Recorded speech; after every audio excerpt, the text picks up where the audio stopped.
Alright, this is the non-spoiler section of the review. If you are here just to, know, should I go watch this movie? What did you guys think of the movie? This is the section for you, because after this, we're moving into spoilers.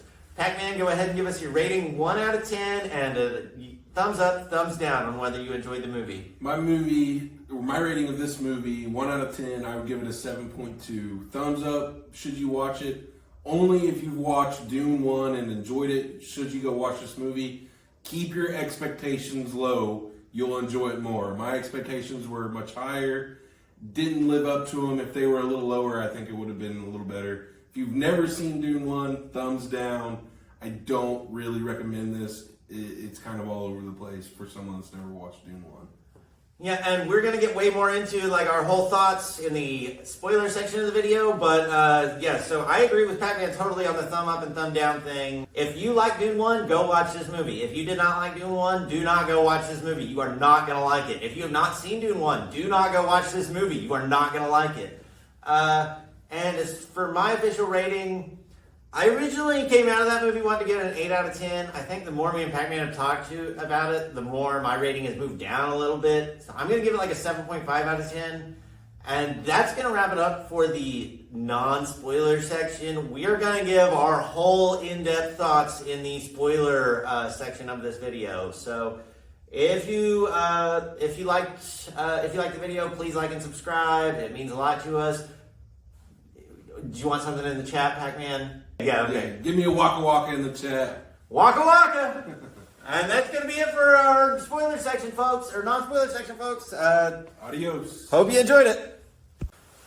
Okay, so me and Pacman here just got done watching, we didn't just get done watching Dune 2. We watched Dune 2 last night, and these are our thoughts and opinions on the movie about 24 hours later. So we're going to start off, the opening of the movie opened up with they kind of tell the history of 45 minutes of sand. 45 minutes of sand, as Pacman would like to say, yeah. But they start out by, they have the princess and, the king of the universe, can't really remember his name. But anyways, they're telling the history of Dune's, they're doing the lore dump of Dune. They're basically telling you the lead up to it. And then we pick right back up with Chani and Paul, right? Yeah, Chani and Paul immediately start flirting. There's no build up. No tension, no... Their romance does feel really forced throughout the whole thing. Yes, no chemistry between them. There's more chemistry between Megamind. I don't know a lot of the characters' names. Megamind. It's the bald dude with no eyebrows. It's the jobber that gets introduced in this movie. And if you guys don't know what the term jobber means, it's a wrestling term for somebody who's just going to show up to lose. Yeah. Him and this other chick. The Bene Gesserit lady, yeah. Yeah, that's a random Bene Gesserit. Not even one of the main ones. Yeah, no, never seen her before. She's not important to the... Well, it doesn't seem like she's important to the story, but probably will have more importance down the line. She's got the whole secured the bloodline thing. But their love story was more chemistry and more entertaining than Paul and the Yemen. I would agree with that for sure. Yeah. I don't know what the deal is with Timothée Chalamet and Zendaya. I just don't feel like we got a lot of good chemistry on screen. But before we get into Bald Dude, I do want to talk about, because we have the 45 minutes of them just hanging out in the desert, which I feel like is the worst part of the movie. I don't know Batman's opinion, but... Definitely the most boring, and the timeline of that, it bounces around. At one point, it seems like he's going off on the desert on his own, but then he's with the whole tribe and he's learning the desert ways. Yeah, in the very next scene, Zendaya shows up, and then the scene after that, the rest of the tribe shows up. And it's they really start out with a montage. We are doing a 40-minute montage of showing Paul hang out with the Fremen. I will say I really did enjoy the main leader guy. Stilgar? Stilgar. Yeah, Stilgar was sick. I also really fucked with Stilgar. Even though he was all about the prophecy, but he was kind of funny, but also I don't know. I liked him. I also fucked with him. And yeah, he was definitely heavy on the prophecy thing. He was a true believer, that's for sure. Yeah, so after that, we get the, I don't want to skip over this part, but we get the part where Paul goes, he rides the worm. And out of the whole, 45-minute lead up, I feel like that is the only scene that actually mattered. Well, no, because his mom turns into the... Yeah, that is true. First. That is important. Yeah, and that was really weird, all the memory. I know that's part of the book, and then the demon lady voice didn't really jive with me well. Yeah, no, the Bene Gesserit has this whole thing where their voice controls people. If you guys don't know the lore of Dune, it goes pretty deep. And Pacman he knows nothing about Dune outside of the movies. I know Dune. I didn't read Dune. I know Dune from watching YouTube videos about Dune. And actually, speaking of cool plug for a YouTube channel, Quinn's Ideas. He has fantastic videos about Dune, so please look him up. Anyways, back to what we were saying. Where were we at? Well, I'll just say this. I got a much different viewpoint of the movie because I only know stuff from the first movie than Damien did coming out of it. So his viewpoints of the movie were way different than mine were. Yeah, when we left the movie, I felt like Pacman did not get what was going on with the story, although I kind of dropped a spoiler for Pacman that he should not have known about yet. That is totally my fault. No spoilers in this video. There are about to be heavy fucking spoilers coming up. We are doing a spoiler section. I mean, no future spoilers. Actually, no more future spoilers. We will not be spoiling the future of the Dune series. I might do that in another video later, but this one is about the movie Dune that we just watched. So she gets the powers, the Bene Gesserit, she used the voice. I want to remember Paul's sister's name, but I can't. I think it's Ilya or something. Let me look that up real fast. She briefly shows up. Yeah, Anya Taylor-Joy plays her in the movie. I can't remember the name of her character. That comes much later in the movie. Yeah, no, that comes... But the reason I wanted to get into her is because she starts having, a presence on the movie. She doesn't show up in the movie, visually for a long time. But she starts having a presence in the movie as soon as Paul's mom becomes... Almost immediate from the very beginning because he's asking about her. Yeah. In there. But no, she starts talking through his mom too. She literally starts speaking through, which I feel might be confusing. If you didn't know, I don't think it's that confusing. I think they kind of explain it well enough. But I will say some of the bad stuff of the first 45 minutes is all the background. Are they the Yemen people? The Fremen? Fremen people. The well of all their dead water souls and all it was neat, but it was just too much and they could have focused on better stuff. Also, it really feels like that slowed down the movie where they could have put that at the end of the last fucking movie that we all should. You shouldn't watch this movie if you haven't watched Dune Part 1. If you're coming into this movie blind, you're gonna be fucking completely lost. But they should have just put on that whole section at the end of the last movie, because I feel like the starting point of this movie should have been when the movie turns black and white at one point, and you're introduced to, what's that dude's name? Pacman, can you look up a character for me? Yeah. Fade Rotha. Fade Rotha. Okay, so we're introduced to Fade Rotha, and who's the actor that plays him, does it say? Yes, Austin Butler, which I'm pretty sure he's the guy that does It. Austin Butler? Okay, I've never seen Austin Butler in another movie off the top of my head that I can think of. You would recognize him. I recognize him. He looks familiar. Stuff. Oh, wait, I think I do know him. He's the guy that plays It in the recent movie. And that's not what I know him from, though. I know him from something else. But he's got brown, slick back hair, kind of. He's kind of a nerd, not a nerd, the cool jock kind of cast type. Yeah. Or typecast. Elvis, that's what I thought of him from. Yeah, okay. I am thinking of him from Elvis, and actually I didn't even see Elvis, but I remember when it was coming out and being, okay, yeah, that's definitely it. But I feel like that's where the movie really starts. As soon as we start getting introduced to his character, the movie's picks up a lot just because it feels like the plot is actually going somewhere now. The gladiator scene, although it was a cool idea, I have some major issues with it. I have a lot of issues with it. The black and white, I did not enjoy that. Did not really love. I think though I think their home world or whatever is supposed to be like the home world that they live on is in black and white. I don't know that though. That was clearly an artistic choice made. I'm not my favorite. And for me, like, if you're setting up a big bad guy that you're potentially is going to kill the main character, don't have him be in a gladiator fight with a bunch of drug dudes and an old man that's not drugged. And they're like, oh no, he's not drugged, he may die. Like, and the old dude is like just another jobber. Like, it's not... Yeah, like, make him look like a freaking crazy maniac badass. And actually, I do believe the old dude is the doctor from the first movie. I am not 100% on that, though. I will confirm it somewhere. Somewhere over here, though. Somewhere in the video, you'll see that. But yeah, no, I think he was the doctor from the first movie. But yeah, no, does not set up the villain well to, like, beat up two drug dudes and then almost lose to a fucking old-ass doctor. So that's how we meet the main bad guy of this film, who is actually not even the main bad guy. Like, let's be real, Baron Harkonnen is the main bad guy.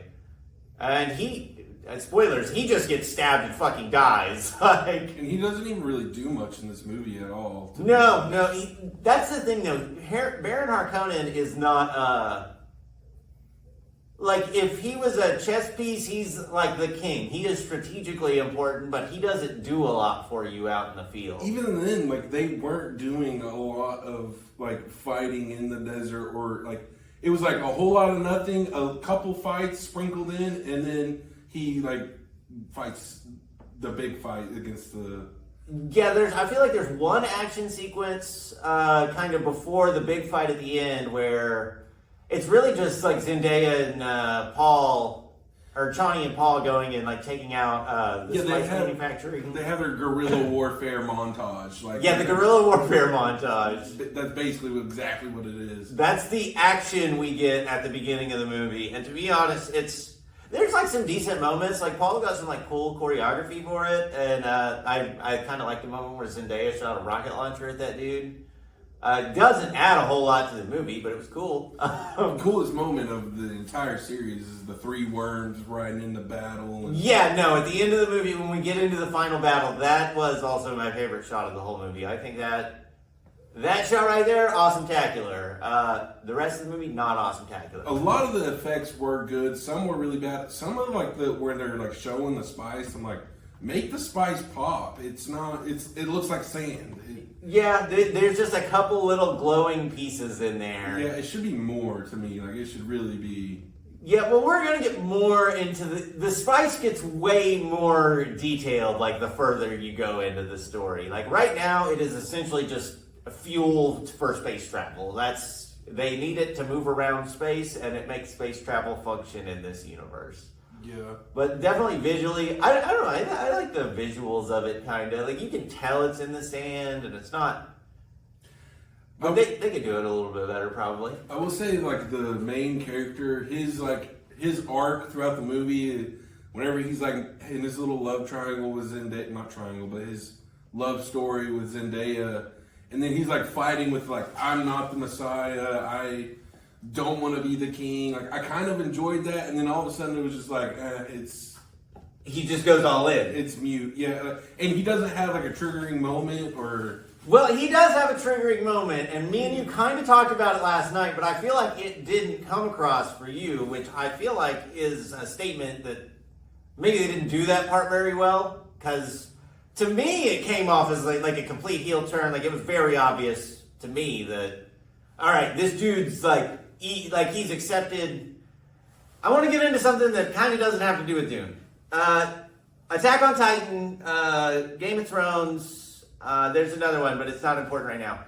They both feature characters who like download the plot. They learn the whole plot of the series, and then their character completely changes. So that happens to Paul at some point in this movie. I don't feel like, though, it is explained to you in a good way. No, I knew that once he drank the okay, water. so you picked that up. Yeah, I knew that. I'm talking about, like, his decision to go do that. Like, it didn't seem like he had any event that pushed him, other than the one, like, of his friends that I guess somehow survived the war, even though everyone thought he was dead. And then Halle Gurney. Yeah, and then he comes back and, like, he convinces them, like, this is part of war, blah, blah, blah. But, like, it wasn't convincing enough for me to be like, yeah, he's, like, all in on being the Messiah. See, I think the thing is, Paul is not in on, like, Paul as a character does not want to do what he has to do. But then once Paul drinks, it's that, like, blue fluid stuff, and then he dies. Water of life. The moment he does that, wait, what'd you call it? Water of life. Yeah, the water of life. Yeah, that's what it's called. So I think the moment he drank that, it's not what? Worm jizz. Worm jizz. So yeah, Paul drinks the worm jizz, and I don't know if you can say that. No, we're totally saying worm jizz. I'm not cutting this. Anyway, so Paul drinks the worm jizz, and at that point, Paul stops being Paul. Like, his character has no agency to exert on the plot. Because now Paul is like Aaron post kiss of Historia's hand. Because he knows the whole entire plot, and he knows kind of what he has to do, and not like what he should do. His actions are no longer, I feel like, determined by him. Although I'm not an expert on this story. This is my own personal interpretation. So maybe Paul does still have agency here. If you're a Dune expert, please leave it in the comments whether Paul's agency is still here at this point or not. But I don't feel like it's there, and I feel like Paul's kind of getting pulled along the plot after that his point. arc really isn't hitting for me. Like, I don't think his arc hits at all. Yeah, no, they're missing it. And I feel like, last night I said I think they should have ended it, the first movie, with Paul getting on the worm. I don't think that anymore. I think they should have ended the first movie with Paul drinking the fluid. Because that's the moment that Paul's character switches. And I think that would have the most, like, impact as the end of the first movie. I don't know, because he did definitely have, like, unless they would have gone through the first 45 minutes of him, like, becoming a Fremen. Yeah, no, you would have had to add that into the... And that movie was already a little too long. Like, towards the end of that movie, of the first movie, you're like, oh my gosh, is it going to end? Yeah, no, the first and they did 45 minutes of the sand stuff. And they did 45 minutes of the sand stuff at the end, yeah, so... One thing that I didn't mention last night that really bugged me was that there was that side character girl that, like, was constantly in the movie making jokes and, like, was kind of prominent in the movie. And then at the end... Zendaya's friend. Yeah, and then at the end, all of a sudden, like, she stayed behind for some reason and they capture... You don't see her get caught or kill any of them. And you don't even see her die. It just happens. Yeah. Although, I do think it's heavily implied she got burnt to death. I'm pretty sure that dude had a flamethrower that was... I think they just didn't show it. Which maybe in a different cut they did show it, but, like, we did see him, like, walking around with a flamethrower, and then he grabs that, like, device. Oh, I didn't know that was a flamethrower. I don't. It was just a quick little, like, blink if you miss it type of thing, and I am not 100% sure on that, although that was my interpretation of that scene. But yeah, no, her whole dynamic in the movie is weird. She is talking to the audience the whole fucking time, which really bothers me in movies. There are times when it can work well. I love Deadpool. So there are times when, like, talking to the audience can be used well, and there's times where it's not, and I don't feel like this was particularly used well. It is kind of funny. Like, you might giggle at it, but at the end of the day, if you watch this movie again and again, that's going to get way less funny every time you watch it. So it's not the type of humor that gets funnier the more you see it. What I came to this movie to see was a little bit of, like, a Game of Thrones-esque plot line, which was kind of there. There were shades definitely in the first movie. Those shades were, like, basically gone in the second movie. And for good action. There were some good action scenes, but not really. I don't even feel like we got good enough action to justify... No, we didn't. Because the end battle, let's go ahead and skip to the end. We're just gonna... We kind of got jumbled up there in the middle. We're gonna go ahead and talk full spoilers now, though. Because at the end battle, that did not feel like an end battle. That was like all right, we're gonna show the worms and then riding the worms, and then it's over. Like it's just over. One nuke, I guess. Yeah, they did drop the nuke. Okay, so they start off with the nuke, then they come in with the worms, and then you start seeing like the other battles going on, and then it just kind of goes straight into Paul walking into the throne room, which I don't know. Like the king of the universe came down in some big. What's that thing in Las Vegas called? The eye? The sphere. It's the sphere. He came down in the sphere from Las Vegas, and he was chilling. I don't know why he came to Dune or Arrakis. And can anybody just challenge I guess only members of the royal families or whatever they're called? I don't know the particulars on that, but basically, so my preconceived knowledge coming in and understanding the scene, this is how I kind of read that. They had taken out the Harkonnens' forces, and there were the Sardaukar guards like still left in like the throne room. But well, the king came because he challenged him, and then he's like, "Pick your champion." So like he challenged him for the throne. Okay, so the reason the king did that is the king, like he was trying to hide the fact that he was part of the murdering of that great Yes, house. yeah, okay. And the Bene Gesserit actually, so Paul's mom is a Bene Gesserit sister, and the Bene Gesserit all communicate with each other. I know she is kind of separate from the rest of the Bene Gesserit right now, like they had a falling out, but like the kingdom, like the king and his princess. Irulan's the princess's name. I can't remember the king's name. But they're still getting like up-to-date information on what's going on in the south of Arrakis. Because that's why they come. Like, they figure out Paul's still alive, and Paul challenges the king, and that's when the king decides to come to Arrakis. And yeah, that's when we get the whole battle start to play out. But why did he come? I think it's just because if you don't stop Paul now, like, Paul's gonna get way out of hand. Like, I think he knew the Harkonnens couldn't handle the situation, although I don't feel like he helped at all. Where's his big army? Like, if I'm the emperor and I'm showing up somewhere, I'm bringing freaking backup. Well, and the thing about that is they introduced the Sardaukar in the first movie, which is supposed to be like the king's like elite fighting force.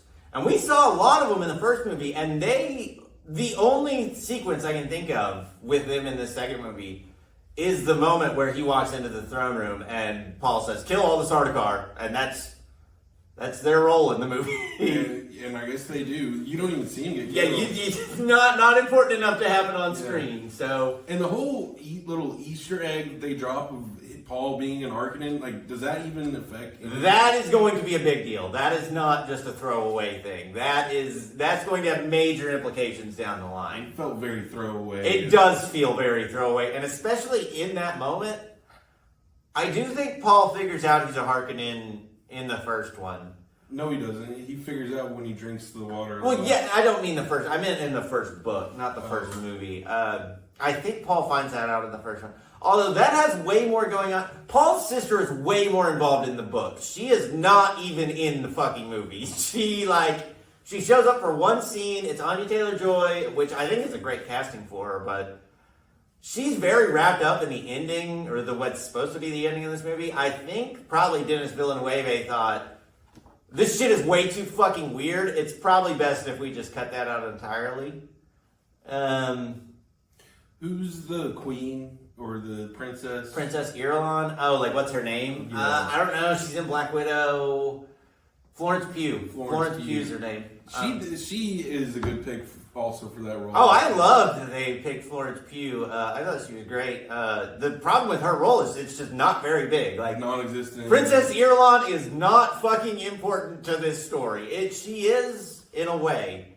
She helps Paul do a plot thing. But other than that, I think they played her role up more than it is in the books. So we got more Florence Pugh than we were probably supposed to get. Which I'm not mad about. I mean, I love Florence Pugh and she does a great job, but the fucking pacing of this movie is terrible. So that's something we gotta get into. We should not be spending all this time on Princess Irulan. bald jobber that nobody cares about. What'd you say his name was? It doesn't even matter. Fucking Elvis. We don't need him to be a part of the movie. Batista should have been Fade Oh my Rafa. god, I hate that they made Batista into such a big... Like, he was a badass in the first movie, and then they just shit on him the whole entire second movie. It's like, why would you destroy... He was a good bad guy. Why did you destroy him and bring in this other bad guy for... I don't know. Would you not have enjoyed Batista fighting Paul way more than you would have enjoyed Fade Rafa fighting Paul at the very end? Yeah, or have Batista and Fade Rafa fight it out, and then maybe that gives... Like, keep Batista badass, and then Fade Rafa is, like, power hungry and, like, challenges Batista. It builds the bad guy. They have no good bad guy in this See, movie. I think the problem is if you swapped those two around, it would be fucking perfect. That's my take from it, because I feel like Batista would have been a badass Fade Rafa. Well, that's just your wrestling bias to Batista. Yeah, but Batista did like a good job. Like, he wasn't a bad actor. I just feel like his role was... You could have used Batista a lot better, in my opinion. But yeah, that might be my wrestling fan coming out. I mean, yes, I also agree. Batista could have been done a lot better. So, let me ask you this, Pacman. If we put Dune 1 and Dune up next to each other, and you're about to sit down and watch about 5.5 hours of Dune, how into this setup are you going to be? Because you can't just take Dune 2 as a thing by itself. You can, and we are going to rate Dune 2 as a product by itself. But I think that... Actually, let's do that first. What did you think of Dune 2? Give me a 1 to 10... and a thumb up or thumb down. This is more important than the 1 to 10. So give me a 1 to 10 and give me a thumb up or a thumb down. Would you recommend people watch it, or would you not recommend people watch it? Rating it, I would give it a 7.2 out of 10. Just because it is closer to that 7 than it is to an 8, 7.2. Thumb up, thumb down. That is a very hard question. Thumb down for anyone that's never watched Dune 1. For sure, you won't like this movie. If you've seen Dune 1 and you enjoyed it, yes, thumbs up, watch it. I would only watch it in theaters, just because the visuals were the redeeming quality of this movie. And Dune 1 was way better. Way better.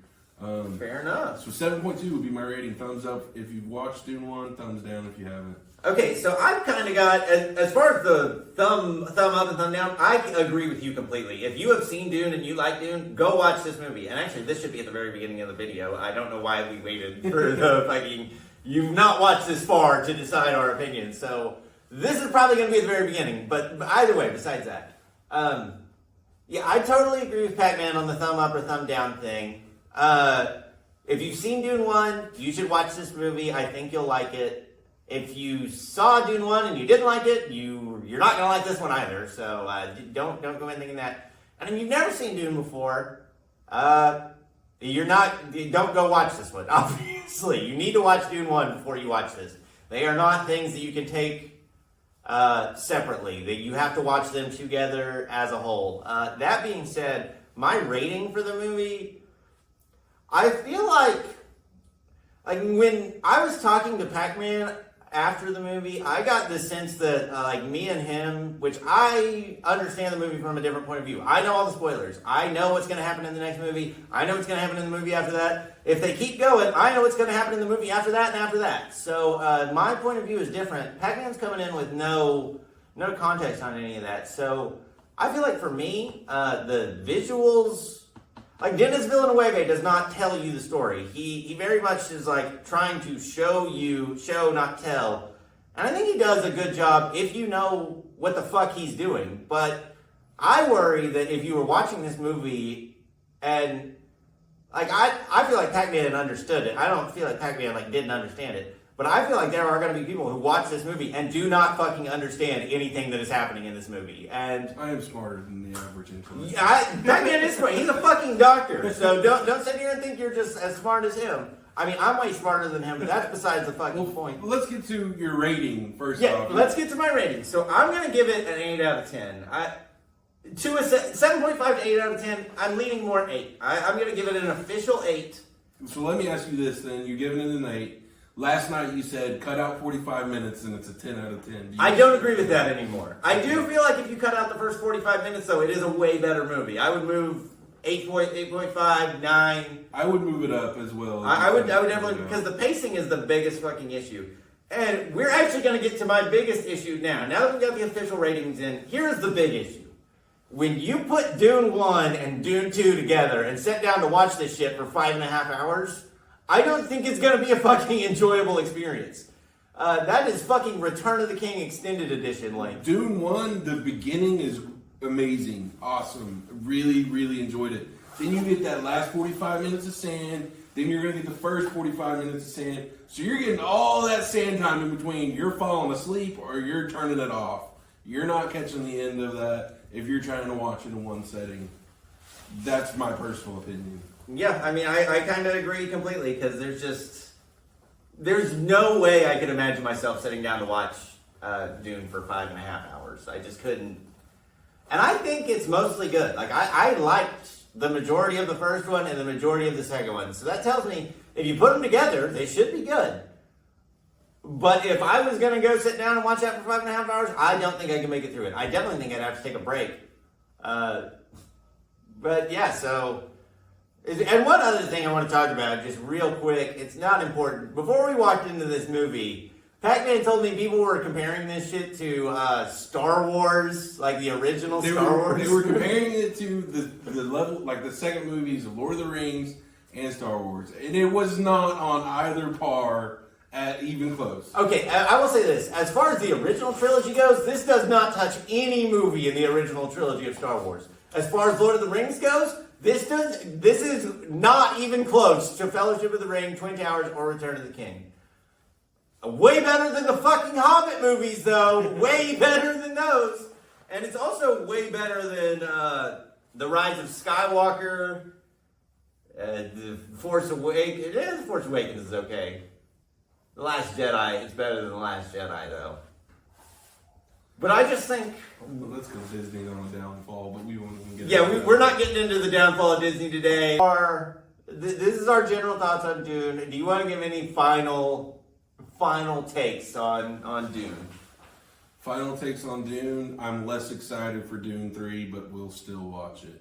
Cool. I am super excited for Dune 3.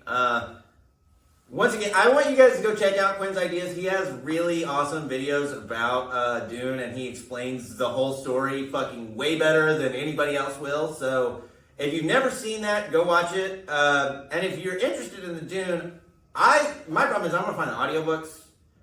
I haven't found the audiobooks anywhere other than like you have to like officially purchase them, and I'm like not that interested in reading the audiobooks.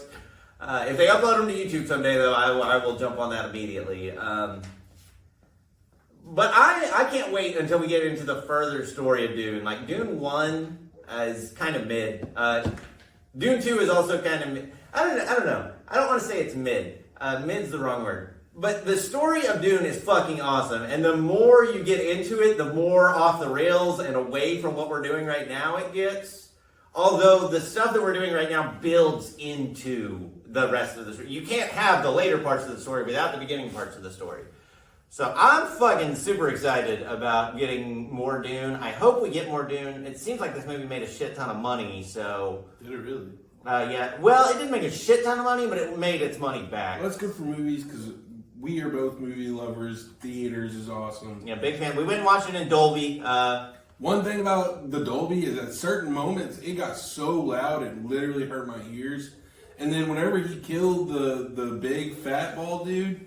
Baron Harkonnen? Yeah, I could not tell what he said. He said a line, but me and Pacman did not pick up that line. It was so loud. The audio mixing in there, it sounds about like one of my live streams where, I'm kind of talking and you got big loud background noise going on. So you're like, what the fuck did he just say?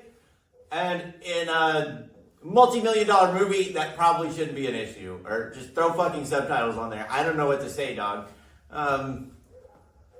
My final thoughts, I enjoyed it. It's not terrible. It is too long.